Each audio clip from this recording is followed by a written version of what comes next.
Hello everybody, this is Patrick from TCG Source, and today we're going to be going over a little bit of a budget deck profile for the new Elemental Hero support that just came out.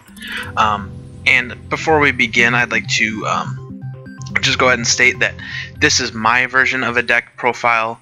Obviously, if somebody has just started playing Yu-Gi-Oh, they might start off with something like this, but most people who buy this set, if they are going to buy 3 of them, they are going to definitely have other cards that they would want to put in this deck, whether that be the extra deck and the main deck, things like that. So this is not exactly a perfect copy of something you want to run, but it gives you a little bit of an idea what you could do with 3 of these. And like I said, this extra deck is a little bit silly. I mean, some of these you wouldn't want to run all 3 or all of them 3 times for various reasons, but I'm going to go ahead and go over the choices and why I picked them really fast. So let's go ahead and I'm just going to start with the extra deck. So obviously these are the only extra deck cards in here, and if you bought 3 of them, there's honestly no point for you not to put them in if you just started Yu-Gi-Oh! But again, most people would probably put some Xyz in here or some other cards that they think would be good in the deck. This deck does have some good special summoning utility for rank 4s and such things as that, so it's not necessarily a bad idea to put Xyz in there, but you definitely don't want to be playing something like this extra deck. And again, I'm sorry, DevPro has not updated the pictures for some of these cards yet, and I will just go ahead and read them for you. But yeah, this extra deck is just with what came in the actual structure deck for you guys. So let's go ahead and move on up to the main deck. We have Elemental Hero Neos Alias.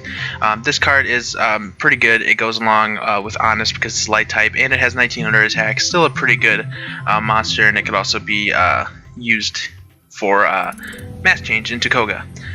Elemental Hero Shadow Mist. This card is super awesome.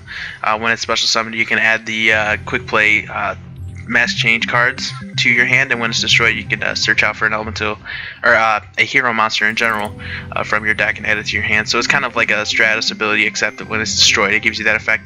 Still don't know why Stratus is banned, but we can all complain as much as we want. Alright, so next up we have Elemental Hero Bubble Man. This card is actually pretty good to get you out of tight spots, especially if you have no other cards that lets you draw 2 cards, but mainly it's for when there's nothing in your hand. When it's the only card in your hand, you just special summon it, and then if you had Xyz, you could go for rank 4 or whatever, but it's definitely a good card to have. And then we have Elemental Hero Avian. Again, if you just started playing Yu-Gi-Oh, mainly it's for Kamikaze here and Great Tornado. There's not really a lot of wind elemental heroes out as of right now, but I think Prisma can do that. No, actually, I don't know if it takes the attribute. I don't think it does, but yeah, definitely something you would want to run if you just started playing Yu-Gi-Oh, or if you just wanted to run them because you needed a wind type for Divine Wind or Great Tornado. Elemental Hero Wild Heart, I only felt like running one of him. He's not affected by trap cards, which is decent, but his attack isn't great, so that's why I felt like 1, which is a decent number for him. Honest, obviously, can protect things like this from getting attacked, things like Koga. It's just a generally good card to have, just in case. I don't know, I think this is a light and a dark. Yeah, so it can also be used on Honest there. Grammel, pretty obvious, this card is overpowered in almost every sense of the word, so it's pretty awesome. Summoner Monk, generally to special summon Shadow Mist here, to get that mass change from your deck to your hand. Really good card in this deck. Triple mass change, obviously, to go into the masked heroes down here. Mask Charge to add the I play 2 of these to add the hero monster and quick play a spell from your graveyard to your hand. Obviously, recycling is slightly important in this deck. You're going to be moving kind of quick, especially if you kind of speed up your build with some other cards that you might have, not only from this structure deck, but things from your collection. It really does help.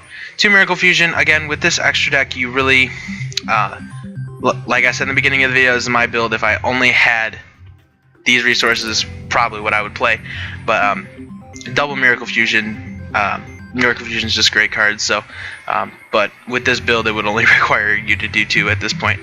A Hero Lives, 2 of them. Paying your life point, half your life points twice. Who knows if you'll need it, but the more the merrier, I guess, to get out. But yeah, this also special summons Shadow Mist and gives you a little bit of advantage for Dark Law down here. and I'm confident that most of you know what these do down here, but I'll go ahead and read them when I'm finished here. E-Emergency Call. In case you're wondering why I have a little bit of monsters and a lot of spells, basically a lot of things in this deck search out each other. So like E-Emergency Call, Summoner Monk, A Hero Lives, they all search out for elemental heroes and things like that. So E-Emergency Call, add one elemental hero from your deck to your hand. Very straightforward. Same thing with Reinforcement of the Army. Add one level 4 or lower warrior type monster from your deck to your hand. Very straightforward utility, and yeah. So Pot of Duality, if you don't plan on special summoning in your next turns, definitely a good card to have. It gives you an option of 3 cards you can add to your hand. So Pot of Duality is always a nice choice, and it came in the structure deck, which is really nice. A lot of people like this card. Bottom Strap Hole, don't see why you wouldn't run it if it came with it. It is a good card any way you look at it. Compulsory Evacuation Device, again, it's just a card that you kind of should run, but you don't have to. And then we have Triple Call the Haunted. This card can definitely save you in some aspects. And again, Shadow Mist. I keep mentioning it because it's such a great card. You can just special summon Shadow Mist, or Summoner Monk and get another special summon off for a Shadow Mist. You know, it's a very great card, and it can be used in utility with all these other guys. So I'm not really worried about Elemental Hero Great Tornado, since he's kind of the, I don't want to say bad, but definitely something you probably would take out first before these guys. But let's go ahead and I'll save Dark Law for last. So Contrast Hero Chaos requires 2 Master Hero monsters. Must be fusion summoned and cannot be special summoned by other ways. While face up on the field, this card is also a light attribute. Once returned during either player's turn, you can target one face-up card of the field and negate that target's effects until the end of the turn. So it's not bad. It can definitely get over a few things, and it's got 3,000 attack, which makes it some awesome utility, so that's good. So we have Master Hero Kamikaze here. It should be Divine Wind. They changed the name in the TCG, but must be special summoned by mass change. It cannot be special summoned by other ways. Cannot be destroyed by battle, so that's a really good thing. Only one monster can attack during your opponent's battle phase. When this card destroys an opponent's monster by battle and sends it to the graveyard, you can draw 1 card. So this is a really good card, and it simply just gives you advantage for days. If it can't be destroyed by battle, you know, your opponent has to rely on these card effects to kind of get around him. The only thing that I feel that can answer it right off the top of my head is obviously Grand Mole up here, but yeah, it limits your opponent down to limited resources, which kind of goes in conjunction with Dark Law here. But we'll get to that in just a moment. So Master Hero Koga, I believe he stayed the same. Must be special summoned by mass change and cannot be special summoned by other ways. He gains 500 attack for each monster your opponent controls. Excuse me. Once per turn during either player's turn, you can banish 1 hero monster from your graveyard, then target 1 face-up monster on the field, and it loses attack equal to the banished monster's attack until the end of the turn. So it gets over walls. Koga is a really great card in that aspect. But again, if you're being attacked, I don't know if during either player's turn, so I guess he doesn't really need the utility of Honest. You can substitute that out for other things if you'd like to. Neos Alias is still a thing though. But I feel like this card is really good, and it gets over walls and things like that. So Koga is definitely a cool card. Then we have a Master Hero Dark Law here. Now, when I first saw this card come on the OCG, I was like, wow, Konami's really pushing for the elemental heroes again, and with these Master Heroes. And I don't blame them. This card is I've always liked the elemental heroes, and this card is no exception to how cool they can be. So must be special summoned by mass change. It cannot be special summoned by other ways. Any card sent to the opponent's graveyard is banished instead. And when I read that, I was like, okay, this card could not get any better. Once per turn, if your opponent adds a card from their main deck to their hand, except during the draw phase or damage step, you can banish 1 random card from your opponent's hand. Now that is just simply absurd, because if your opponent goes plus, you can not only make them go minus, but you can also randomly pull that card they just added. I've had that happen to me numerous amounts of times, especially if that's the only card in their hand. They just simply discard it. It just simply gets banished. It has no ifs, ands, or buts about it. It's a really great card, and again, in a real Master Hero deck, I play 2. I do have my build elsewhere, but that's a topic for another day.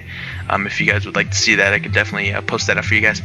But yeah, this is the kind of budget build that I built. Let me know what you guys think, if you would change anything. I mean, obviously it's imperfect. Buying 3 of these structure decks is not a whole lot you can do, but it's definitely a fun deck to play, especially if you're just playing with friends. Maybe if you were trying to compete or go to your locals, you might want to tune it up a bit, because they'll definitely be trying a little bit harder than normal. But yeah, this is basically just kind of the budget build. Obviously most Yu-Gi-Oh players are going to have more support for it, just lying around in their collections. So again, let me know what you guys think in the comments below. Be sure to leave a like. So thank you everybody so much for watching, and like I just said, remember to comment, like, share, and subscribe for more videos here at TCG Source. Our Facebook page is up, so if you want to go ahead and give us a like on Facebook and follow us through social media, we'll be posting all of our videos on Facebook now, so you guys can keep up with us and whenever we post stuff, if you're not on YouTube all that often. So I want to thank you guys for watching again, and you guys stay lucky. Bye bye.